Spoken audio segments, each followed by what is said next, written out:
kami dari kelompok 9 akan mempresentasikan mengenai biaya, di mana sebelum itu saya akan memperkenalkan kelompok saya terlebih dahulu. Yang pertama saya sendiri, yaitu Dia Ayu Pitaloka. Yang kedua ada Lawifatul Masruroh. Yang ketiga ada Laili Yuli Aprina. Yang keempat ada Aisyah Imima. Dan yang terakhir ada Ahmad Syaifuddin.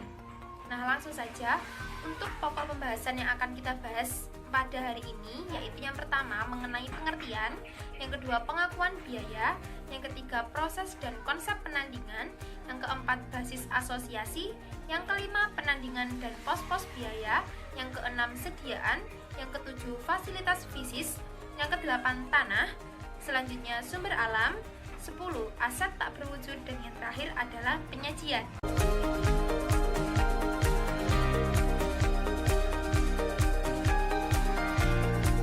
Pengertian biaya tidak dapat dipisahkan dengan pengertian kos, aset, dan juga rugi.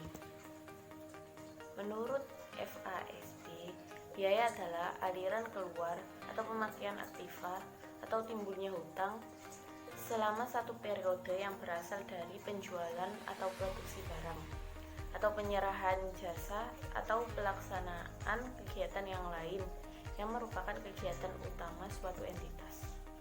Menurut IAI, beban atau biaya adalah penurunan manfaat ekonomi selama satu periode akuntansi dalam bentuk arus keluar atau berkurangnya aktiva atau terjadinya kewajiban yang mengakibatkan penurunan ekuitas yang tidak menyangkut pembagian kepada penanaman modal. Dari berbagai sumber terdapat dua karakteristik penting yang melekat pada makna biaya. Yang pertama, aliran keluar atau penurunan aset. Yang kedua, akibat kegiatan yang membentuk operasi utama yang menerus. Karakteristik utama dan pendukung. Untuk mengatakan biaya timbul, harus terjadi transaksi atau kegiatan yang menurunkan aset atau menimbulkan aliran keluar aset atau sumber ekonomi. Aset dalam hal ini diartikan sebagai semua aset perusahaan sebagai satu kesatuan usaha. Biaya adalah penurunan aset yang berkaitan dengan operasi dan bukan investasi dan pendanaan. Tidak semua penurunan dan konsumsi aset membentuk biaya. Semua badan autoritatif mendefinisi biaya tidak hanya dari sudut penurunan aset tetapi dari kenaikan kewajiban juga. Penurunan ekuitas. Definisi APB dan IAI secara eksplisit menyebutkan bahwa penurunan aset akan mengubah ekuitas atau penurunan ekuitas. Karena itu, turunnya aset sebagai biaya harus mengakibatkan turunnya ekuitas. Jika ekuitas tidak terpengaruh, jelas turunnya aset bukan merupakan biaya. Aliran fisis atau moneter. Jika aset diganti dengan barang atau jasa, aliran tersebut jelas menunjukkan aliran fisis. Secara sematik, biaya seharusnya didefinisi sebagai perubahan atau penurunan nilai sehingga timbulnya biaya harus merupakan kejadian moneter. Seperti halnya untung, argumen diajukan untuk menjawab perlu atau tidaknya biaya dibedakan dengan rugi. Ada kata kunci yang melekat dalam pengertian rugi, yaitu yang pertama penurunan ekuitas, yang kedua transaksi periferal atau insidental, yang ketiga selain apa yang didefinisi sebagai biaya atau selain distribusi ke pemilik.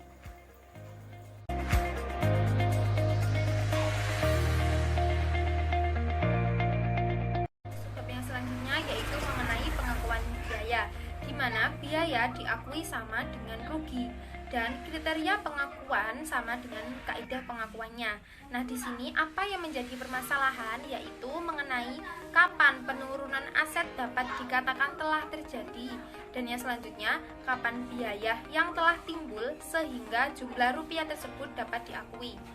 Nah, untuk kriteria pengakuan di sini terdapat 3 hal yang harus diperhatikan. Yang pertama yaitu kaidah pengakuan, di mana Kaidah pengakuannya, pedoman umum saat pengakuan di tingkat rangka konseptual dapat diimplementasikan melalui FASB. Yang kedua yaitu mengenai konsumsi manfaat. Konsumsi manfaat ekonomik dapat diakui langsung pada saat terjadinya atau diakui bersamaan dengan pengakuan pendapatan yang berkaitan. Yang ketiga yaitu mengenai lenyap atau berkurangnya masa manfaat, yaitu biaya atau rugi diakui bila telah menjadi nyata atau jelas bahwa manfaat ekonomik masa mendatang suatu aset yang diakui telah berkurang ataupun lenyap. Nah, ataupun kewajiban timbul atau tanpa adanya manfaat. Nah, yang selanjutnya yaitu kaidah pengakuan APB. Di sini menggunakan prinsip pengakuan biaya pervasif. Yang pertama dilakukan melalui alokasi sistematik dan rasional.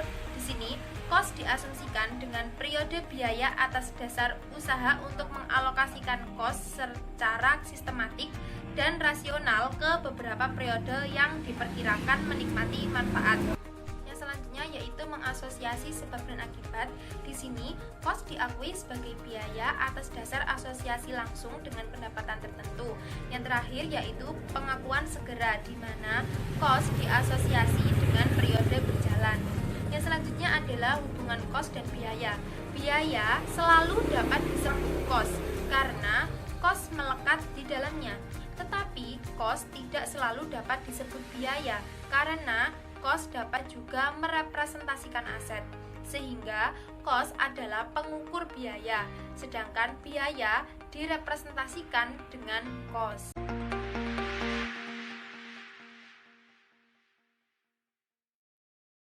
Selanjutnya yaitu mengenai proses dan konsep penandingan. Proses penandingan yaitu merupakan proses penentuan laba dengan cara mengukur atau menakar dahulu pendapatan untuk suatu periode dan barulah kemudian menentukan biaya yang berkaitan dengan pendapatan tersebut. Konsep atau prinsip penandingan pada dasar pemikirannya yaitu untuk menghubungkan pendapatan dan biaya sehingga laba yang dihasilkan itu bermakna. Lalu apa sih alasan prinsip penandingan? Yang pertama yaitu pengakuan pendapatan tidak langsung dikaitkan dengan pengakuan biaya karena teknik pembukuan tidak memungkinkan hal tersebut. Yang kedua yaitu transaksi terjadinya pendapatan pada umumnya tidak berkaitan langsung dengan transaksi terjadinya biaya. Nah, dalam proses dan konsep penandingan ada dua hal yang harus diperhatikan yaitu kelayakan ekonomi. Masalah penandingan terletak pada penentuan dasar atau basis yang memuaskan untuk menyatukan pendapatan dan biaya. Nah, memang penandingan menuntut identifikasi konsumsi manfaat aset atau jasa secara fisis, tetapi nilai aset atau jasa yang dikonsumsi harus ditentukan secara tepat. Sehingga dasar penandingan yang utama adalah kelayakan ekonomik, bukan dasar aliran fisis semata-mata. Hal yang kedua yang harus diperhatikan yaitu menandingkan, bukan mengkompensasi. Karakteristik yang berbeda mengharuskan upaya dipisahkan dengan hasil. Semua kos merepresentasikan upaya harus tetap dicatat sebagai kos. Seluruh hasil penjualan produk harus dicatat seluruhnya secara utuh sebagai pendapatan. Alasannya adalah aliran pendapatan dan kos berbeda dan keduanya mencerminkan dua faktor yang berbeda sehingga tiap faktor harus ditunjukkan secara utuh sesuai dengan fungsinya.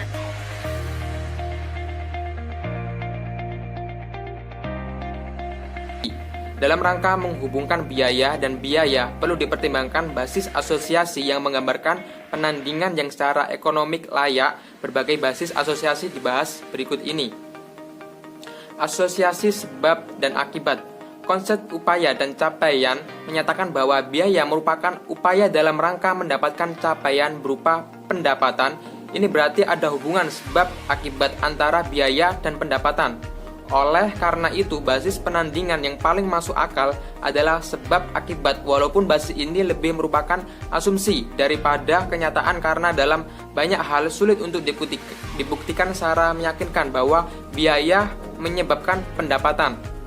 Sebagai contoh, komisi penjualan, gaji dan upah, dan kos barang terjual periode tertentu dapat dianggap menjadi upaya dalam menimbulkan pendapatan periode tersebut. karena biaya-biaya tersebut secara mudah dan intuitif dapat dikaitkan langsung dengan pendapatan. Identifikasi cost product.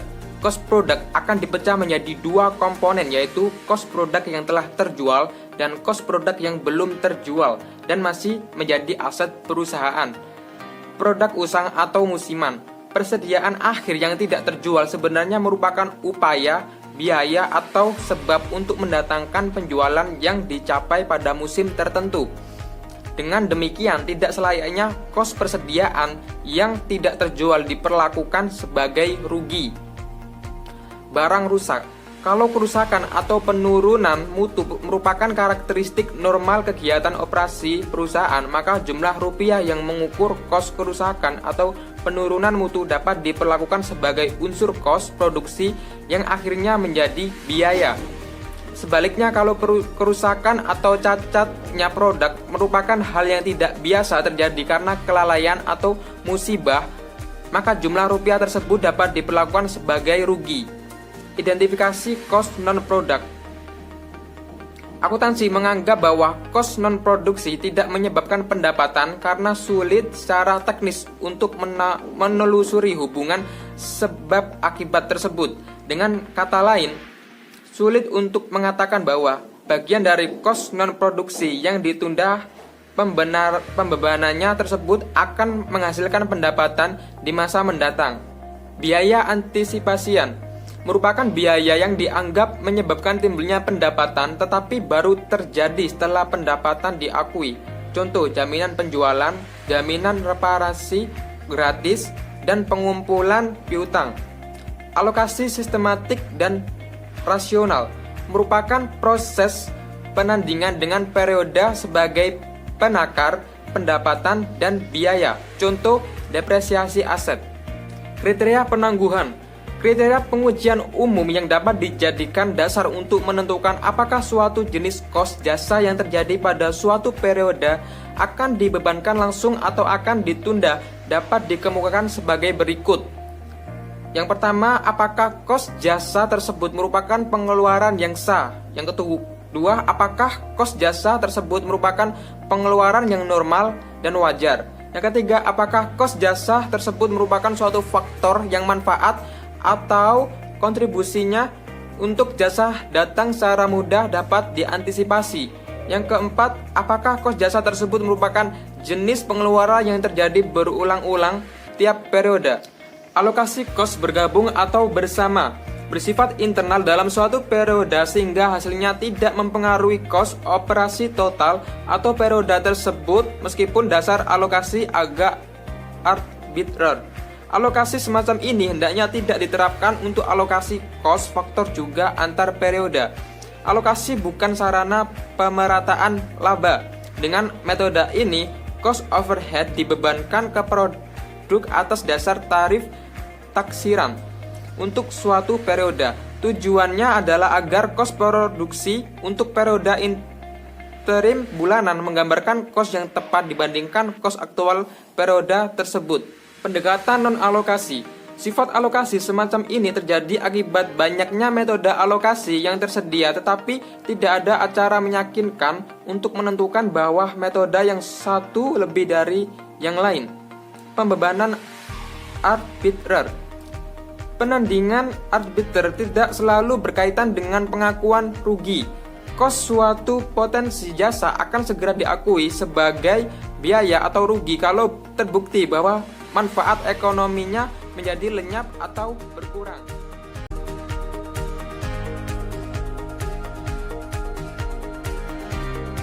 Subbab yang selanjutnya yaitu mengenai penandingan dan pos-pos biaya.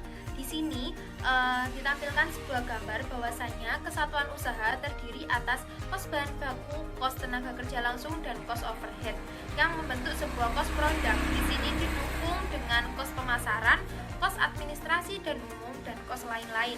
Sehingga ketika semua kos digabungkan menjadi satu dan produk atau barang tersebut terjadi, maka akan membentuk sebuah kos yang baru.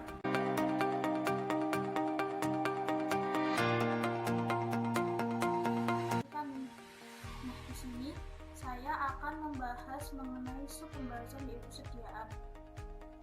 Persediaan di sini secara teoritis berkaitan dengan penilaian dan pengukuran yang nantinya akan dinyatakan dalam periode akhir seperti berikut.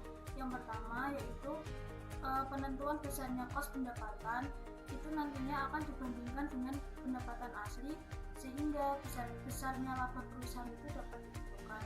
Yang kedua adalah penentuan nilai sediaan sebagai unsur dari aset pajak perusahaan.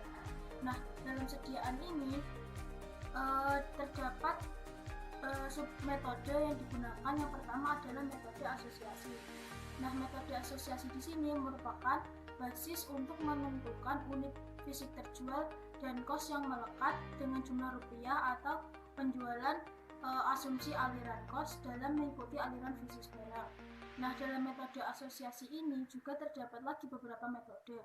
Metode yang pertama yaitu metode identifikasi khusus atau specific identification.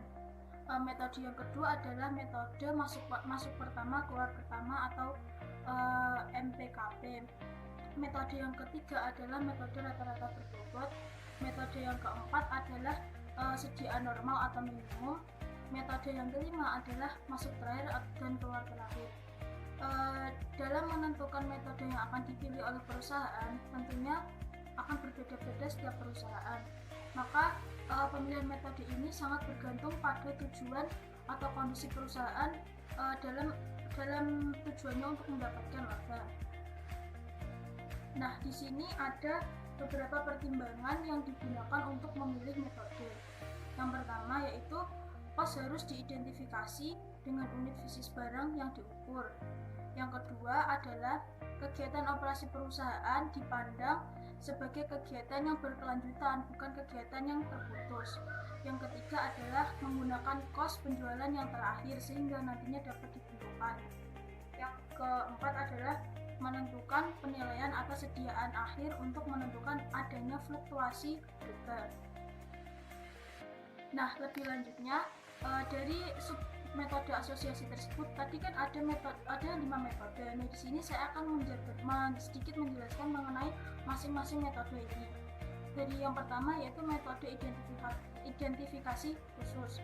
Nah, metode identifikasi khusus ini digunakan untuk membandingkan pendapatan tertentu dengan kos harga tertentu. Nah, namun dalam metode identifikasi khusus ini juga terdapat kelemahan. Yang pertama adalah jarang sekali perusahaan yang menggunakan perbandingan pendapatan dengan kos harga tertentu. Yang kedua yaitu metode ini tidak sepadan jika digunakan pada barang yang homogen atau yang murah. Yang ketiga, metode ini bisa digunakan sebagai manipulasi laba earning management.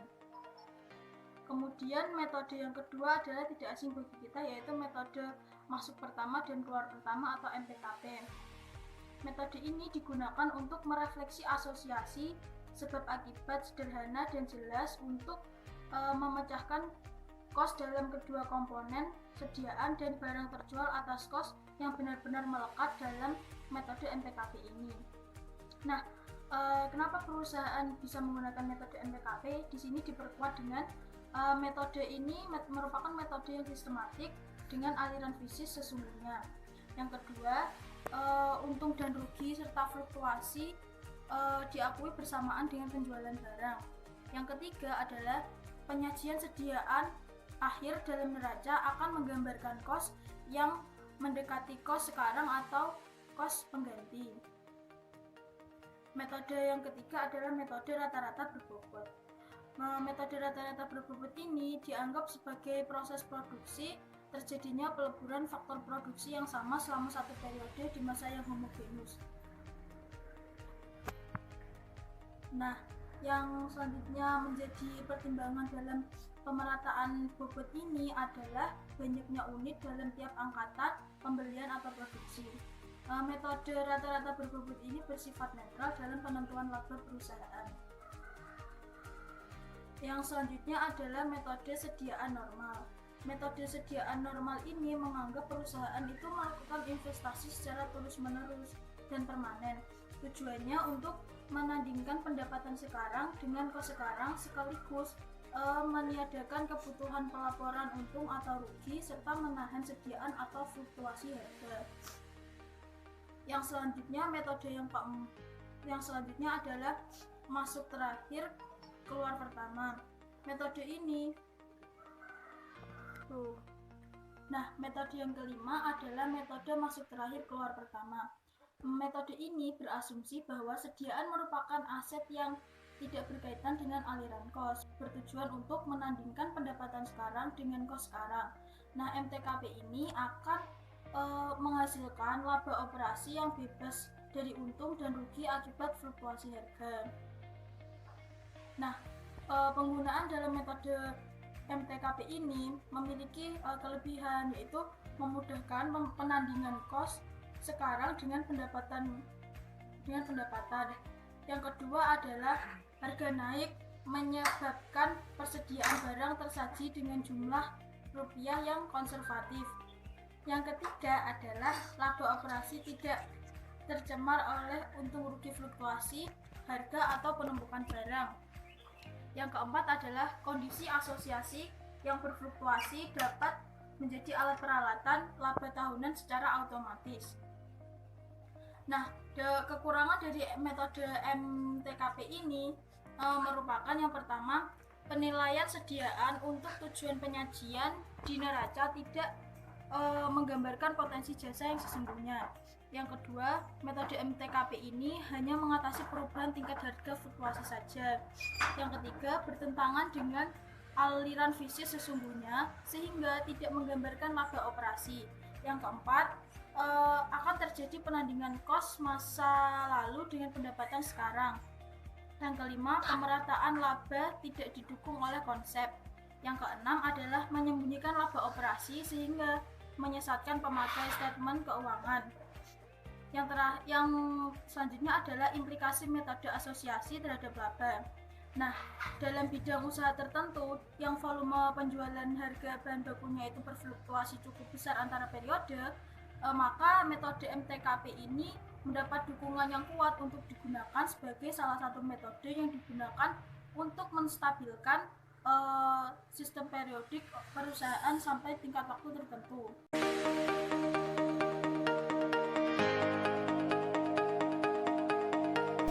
Nah, pembahasan selanjutnya yaitu mengenai fasilitas bisnis, yang mana terdiri dari 4 subbagian yang akan kita bahas.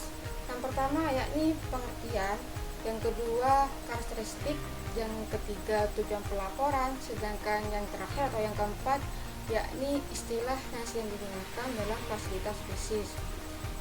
Bagian pertama yakni pengertian.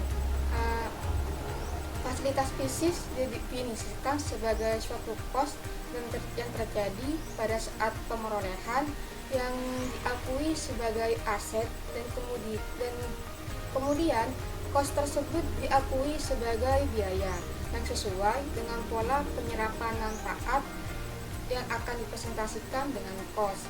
Nah, subpoin yang kedua yakni karakteristik dari fasilitas bisnis. Ada 4 karakteristik yang digunakan. Yang pertama yakni berwujud bisnis yang dikuasai oleh perusahaan untuk pengolahan dan memperlancar kegiatan operasi perusahaan. Sedangkan yang kedua, pada umumnya berumur panjang walaupun terbatas sehingga perlu adanya penggantian. Sedangkan yang ketiga, bernilai bagi perusahaan lantaran kekuasaan atau hak perusahaan untuk menggunakan, bukan lantaran hak miliknya. Sedangkan yang terakhir yakni aset moneter dan manfaat yang dapat diberikan berupa jasa, bukan daya beli atau ketertukaran lainnya. Nah, subpoin yang ketiga yakni tujuan pelaporan fasilitas bisnis, yang mana ditujukan untuk menentukan penggunaan jasa dalam suatu periode yang diperkirakan akan menghasilkan suatu pendapatan. Sedangkan tujuan lainnya yakni untuk memberikan informasi kepada pemakai laporan tentang kuantitas bisnis dan kapasitas daya atau potensi jasa yang masih melekat pada aset fisik tersebut. Nah, subpoin yang terakhir yakni istilah yang sering digunakan dalam fasilitas bisnis. Ada 6 istilah yang sering digunakan. Yang pertama yakni aset tetap. Di sini aset tetap memiliki pendefinisian tidak cukup deskriptif. Nah, sedangkan yang kedua yakni aset tetap berwujud, di mana dalam pendefinisiannya lebih deskriptif dibandingkan aset tetap.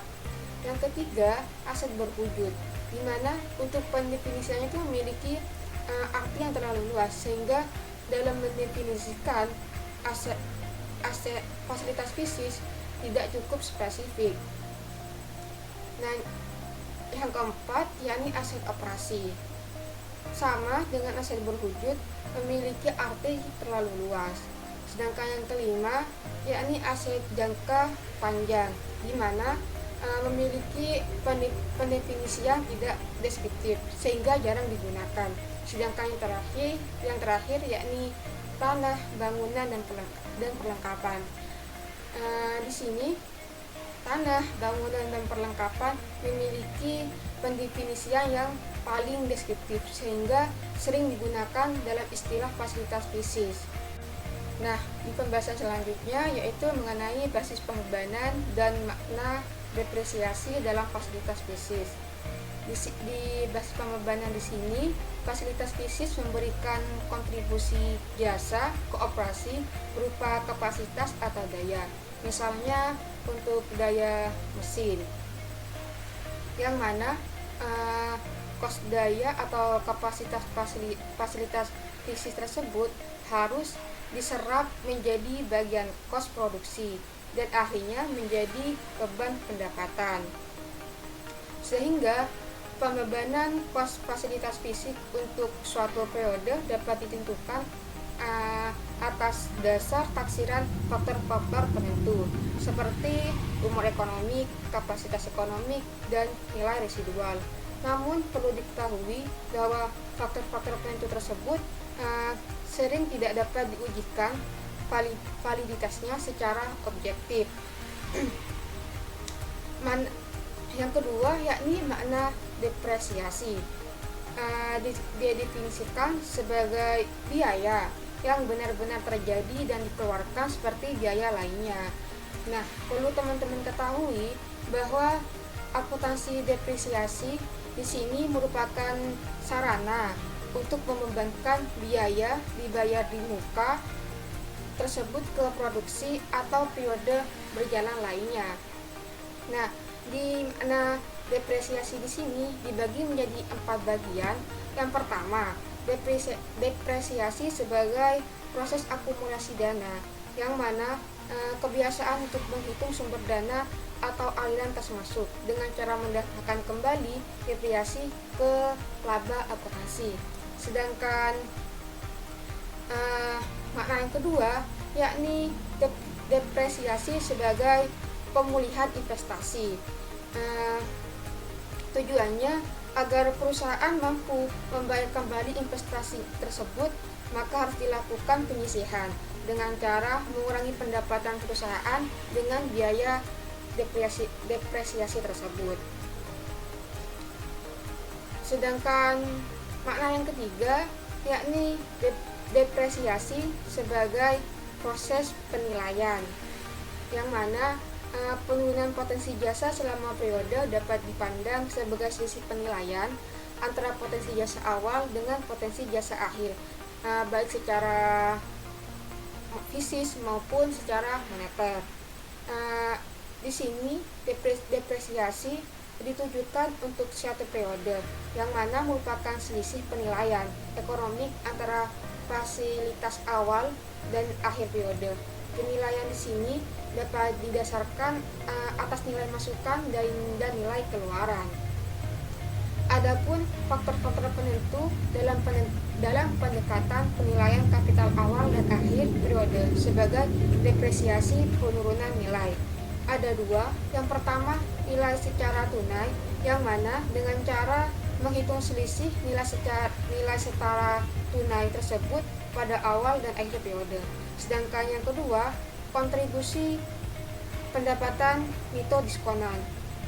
Caranya yakni dengan cara menghitung selisih nilai diskonan aliran kontribusi pendapatan neto pada awal dan akhir periode. Nah, sedangkan yang keempat, makna yang keempat yakni depresiasi sebagai sarana penandingan kos atau dengan kontribusi pendapatan neto. Dapat dikatakan bahwa pendapatan neto di sini adalah sebagai pendapatan yang dihasilkan oleh fasilitas bisnis yang dikurangi dengan biaya pengoperasian fasilitas bisnis. Nah, pola dalam penyerapan pendapatan neto di sini sejalan dengan pola kontribusi pendapatan neto lainnya. Nah, pembahasan selanjutnya yaitu mengenai metode alokasi dalam fasilitas bisnis, yang mana metode ini digunakan merupakan metode yang dianggap paling rasional, yang mana ditujukan untuk mendasarkan diri pada aliran penyerapan kapasitas jasa tersebut. Di dalam metode alokasi di sini ada 3 metode yang sering digunakan. Yang pertama, metode unit produksi. Metode ini dianggap metode yang paling tepat penggunaannya, namun terdapat kesulitan dalam penggunaan yang mana terletak pada kapasitas total yang akan dihasilkan selama umur ekonomi aset. Sedangkan metode yang kedua yaitu metode garis lurus.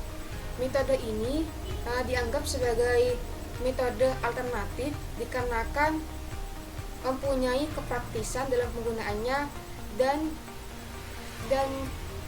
penyerapan tiap periode yang cukup seragam. Dan sedangkan metode yang ketiga yaitu metode taksiran. Metode ini menghasilkan sebuah hasil yang kurang memuaskan dikarenakan kurang adanya keseragaman. Dan perlu teman-teman ketahui bahwa terdapat hubungan antara depresiasi dengan laba yang terletak pada besarnya biaya depresiasi yang bergantung pada besarnya pendapatan dalam periode tertentu, sehingga implikasinya di sini adalah dalam hal pendapatan cukup kecil, yang mana akan terjadi semacam penundaan dan biaya depresiasi. Selanjutnya yaitu terdapat koreksi terhadap kesalahan taksiran yang terletak pada program depresiasi, yang mana harus dilakukan revisi bila mana kenyataan jelas menunjukkan bahwa revisi tersebut diperlukan. Contohnya seperti penghapusan fasilitas bisnis yang cukup besar untuk menunjukkan adanya rugian sebenarnya yang telah terhimpun beberapa periode sebelumnya.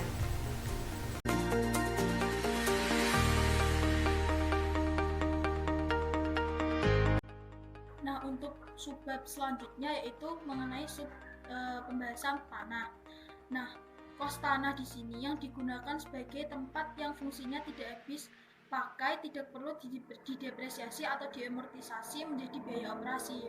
Nah, karakteristik dari kos tanah ini sebagai investasi permanen perlu dipisahkan dari fasilitas bisnis lain yang dapat didepresiasi dalam pelaporannya. Nah, yang akan dibahas di sini merupakan tanah bukan hak milik permanen dan perlakuan dalam kondisi tanah.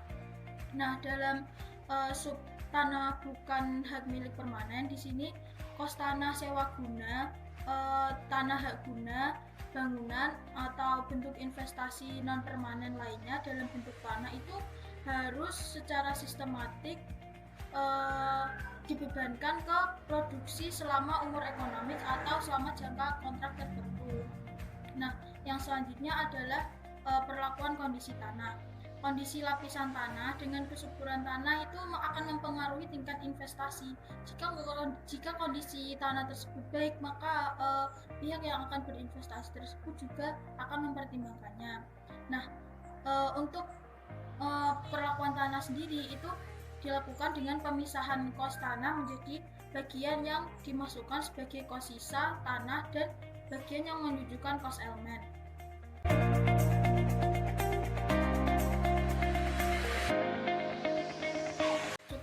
selanjutnya yaitu pembahasan sumber alam. Nah, sumber alam di sini bisa dikatakan sumber alam yang habis dalam proses penambangan dan tidak diperbarui atau diganti, tidak bisa diperbarui, tidak dapat diperbarui atau renewable. Nah, sumber alam di sini bisa dikatakan sebagai aset habis pakai. Contohnya itu tambang mineral, hutan kayu, dan hal lain yang tidak dipelihara. Kos sumber alam atau depresi di sini harus diserap secara sistematik ke produksi atas dasar pengambilan atau konsumsi. Nah, depresi di sini dimaksudkan yaitu untuk menghasilkan pendapatan yang dilakukan secara objektif tanpa harus memperhitungkan pengaruhnya terhadap laba bersih dari perusahaan nantinya.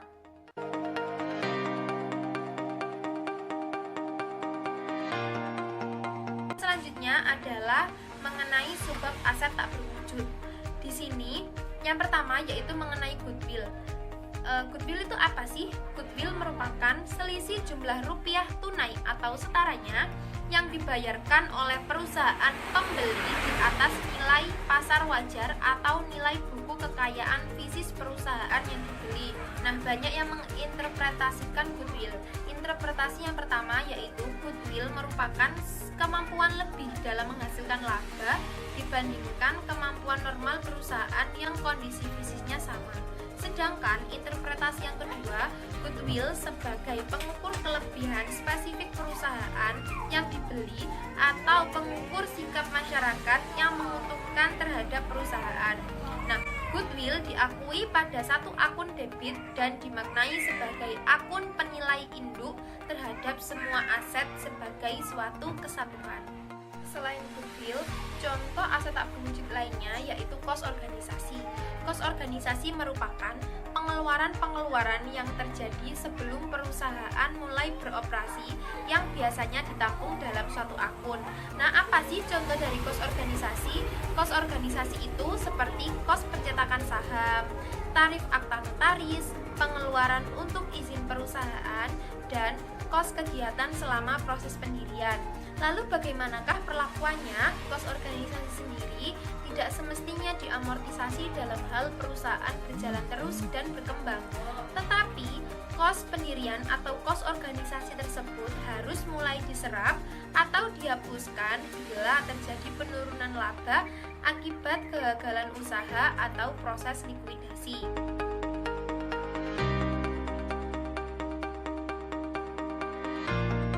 Bab yang terakhir yaitu mengenai penyajian biaya. Seperti kita ketahui, biaya disajikan dalam statement laba rugi.